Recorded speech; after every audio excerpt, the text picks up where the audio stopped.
Ben Doğan Baykal, burası Adana Seyhan, Sabıkalı Records. Mehmet Elmaz abime sonsuz teşekkürlerimi sunarım. Eyvallah.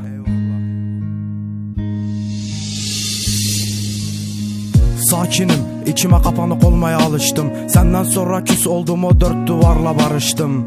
Hayatta yarıştım lan, o kalbimde çalıştım. Evimde otur dedikçe sen ortamlara karıştın. Triplerle savaştım, dört duvarın arasında. İnsanoğlu yarrak gibi kahpelik var kanımda. Senin aşk dediğin olay o piçin altında. Mutlu mesut yaşatır seni baba parasıyla. Düştüm gene maddeye, kafam çok güzel benim ve git başımdan dönme geri. Sen de yalansın, ben de kapıldım salak gibi gözlerine. Saçma gelir duygularım, yosur tutar kalbime. Derdime dert olmadı, bulutla indim aşağı. Seni benden alacak adamın yeter mi lan da aşağı?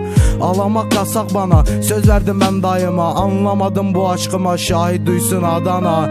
Kırık kaş hikayesi, saçma gelir duygular. Sen gidince dar geldi, mekanım oldu sokaklar. Tek dostum işte benim kovandaki dumanlar.